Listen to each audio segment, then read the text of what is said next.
Hello everyone, welcome back to my channel. तो आज kitchen के ऐसे टिप्स आपके साथ में शेयर करूंगी जो आपके बहुत ज़्यादा काम आएंगे, साथ ही आपके वक्त की बचत करेंगे और आपके बहुत सारे पैसे बर्बाद होने से बचाएंगे। वीडियोस अगर ज़रा से भी अच्छे लगे तो लाइक के बटन पर क्लिक ज़रूर करना है। तो चलिए टिप्स नंबर 1 स्टार्ट करते हैं। तो टिप्स नंबर 1 मेरी क्या है ना कि आपका जो वॉश बेसिन है, आप क्या कर सकते हो, कोई भी आपके जो भी शैम्पू वगैरह यूज़ करते हैं तो उससे आप अपने वॉश बेसिन को अगर क्लीन करेंगे तो इस पे एक अलग सी शाइन आ जाएगी। यहाँ पर मैंने ओल्ड सॉक्स का यूज़ किया है। आप चाहें तो अगर आपके पास कोई भी स्पॉन्ज वगैरह रखा हुआ है तो उसका आप यहाँ पर यूज़ कर सकते हैं। शैम्पू के साथ में अगर आप वॉश बेसिन को वॉश करते हैं तो इसमें एक अलग सी शाइन भी आती है और साथ में आपका वॉश बेसिन के पास एक अलग सी खुशबू भी आएगी और साथ ही इस पे जो भी गंदगी लगी होगी वो एकदम से ख़त्म हो जाएगी। ये एकदम बेस्ट तरीका है। इस तरह से आप शैम्पू के साथ में आपका जो वॉश बेसिन है उसे क्लीन कर सकते हो। इस पे ना एक अलग सी शाइन आती है, जैसे कि आप देख सकते हैं एक अलग ही चमक वॉश बेसिन पर लग रही है। कोई सा भी शैम्पू आप यहाँ पर यूज़ कर सकते हैं। इसी तरह से गेहूँ जो हमारे होते हैं, कभी ऐसा होता है अगर ज़्यादा दिन से ये रखे हुए होते हैं तो इसमें घुन वगैरह लग जाते हैं। तो आज मैं एक बेस्ट तरीका आपके साथ में शेयर करने वाली हूँ गेहूँ में से घुन को अलग करने का। आप क्या कर सकते हैं, जो आपके गेहूँ हैं उसे आप धूप में रख दीजिए। धूप में रखने से भी इसमें जो घुन वगैरह है तो वो हट जाएंगे। लेकिन ऐसा होता है अगर कुछ ज़्यादा दिन हो जाते हैं तो जो घुन होते हैं वो गेहूँ के अंदर बैठ जाते हैं। तो जो गेहूँ के अंदर वाले घुन होते हैं वो जल्दी नहीं निकलते हैं। तो यहाँ पर मैं क्या कर रही हूँ, एक टब में मैंने गेहूँ को डाल दिया और साथ ही बहुत सारा पानी ऐड किया। इससे क्या होगा, जो भी गेहूँ के अंदर घुन लगा होगा तो वो घुन वाले गेहूँ जो है पानी के ऊपर तैरने लगेंगे। जैसे कि आप देख सकते हैं ये सारे खोखल हो चुके हैं और कुछ ऐसे हैं जिसमें अब भी घुन लगा हुआ है। तो ये गेहूँ ऊपर के साइड में आ गए हैं। तो मैं क्या कर रही हूँ ना, एक छलनी की हेल्प से जितने भी ऊपर आए हैं तो उसे मैं निकाल ले रही हूँ। साथ ही मैंने गेहूँ को अच्छी तरीके से वॉश भी कर दिया है। यहाँ पर जैसे कि आप देख सकते हैं कितना गंदा पानी है। ऐसा होता है गेहूँ के अंदर मिट्टी वगैरह लगी होती है।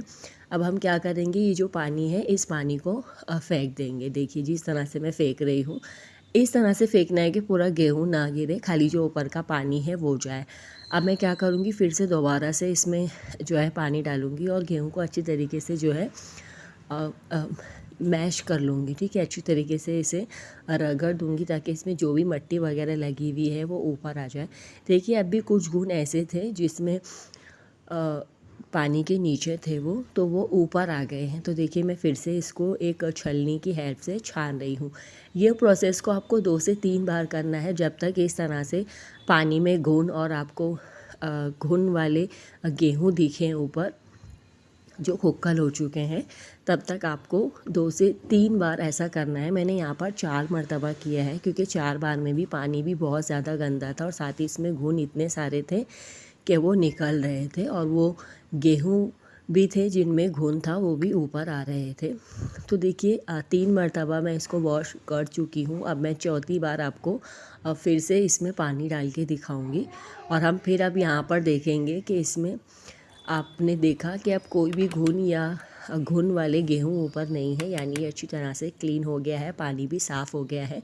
तो अब मैं क्या करूँगी, इसको पानी सारा निकाल के और धूप में एक चादर के ऊपर फैला दूँगी।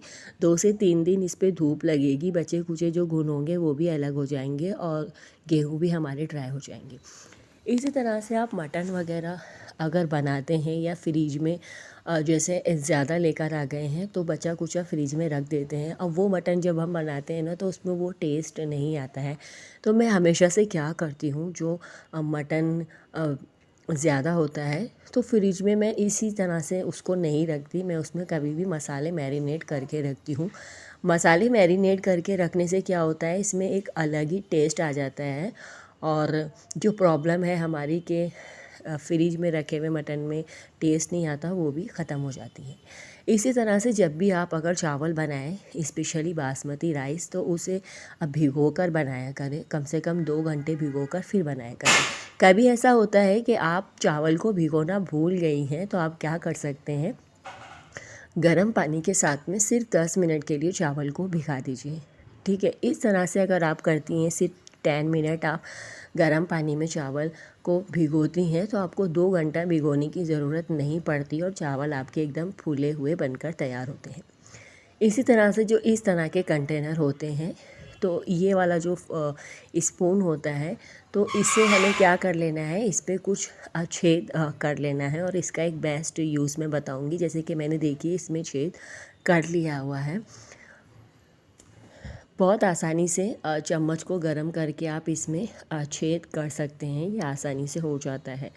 अब एक एक्स्ट्रा डब्बा आपको और लेना है, वो इसके नीचे रखना है और ये छेद वाला डब्बा ऊपर रखना है। अब आपका जो भी बर्तन का बार है, आप उसको इसके ऊपर रखेंगे तो ये जल्दी गलेगा नहीं। ये एकदम बेस्ट तरीका है बर्तन के बार को गलने से बचाने का। जितना भी एक्स्ट्रा पानी होगा वो नीचे वाले डब्बे में जाएगा।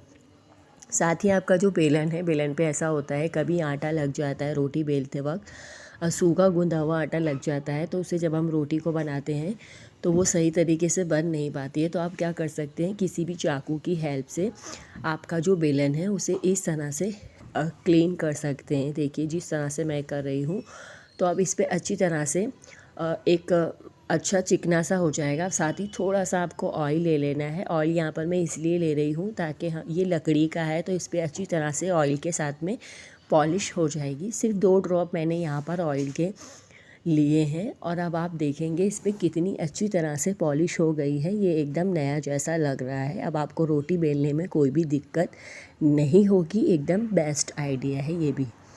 अब देखिए आपका जो सिल पत्थर होता है जिस पे आप मसाला पीसते हो, तो आप इस पत्थर का आपके जो चाकू या छुरी वगैरह है उसकी शार्प को बढ़ाने के लिए भी आप ये पत्थर का इस्तेमाल कर सकते हैं। इससे भी आपके ढेर सारे पैसे बचेंगे। जब भी आप चाकू वगैरह को इस्तेमाल करें तो 1 से 2 दिन के बाद इस तरह से पत्थर के साथ में इस पर शार्प कर सकते हैं। जैसे कि आप देख सकते हैं अच्छी खासी इस पर शार्प हो गई है।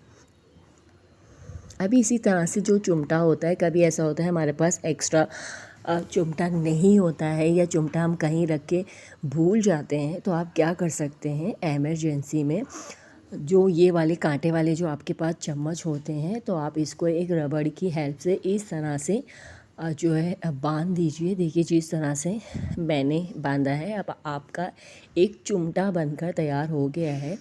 आप इसका अच्छी तरह से यूज़ कर सकते हैं। ये भी एक बेस्ट आइडिया है, आपके बहुत ज़्यादा काम आएगा। तो फ्रेंड्स ये थे मेरे आज के आइडियाज़ एंड टिप्स, मेरे लिए बहुत ज़्यादा हेल्पफुल थे। आई होप आपको भी ज़रूर पसंद आए होंगे। वीडियोस अगर मेरे आपको ज़रा से भी अच्छे लगें तो लाइक के बटन पर ज़रूर क्लिक कीजिएगा। चैनल पर अगर नए हो तो चैनल को सब्सक्राइब किए बिना मत जाइएगा। Thanks for watching.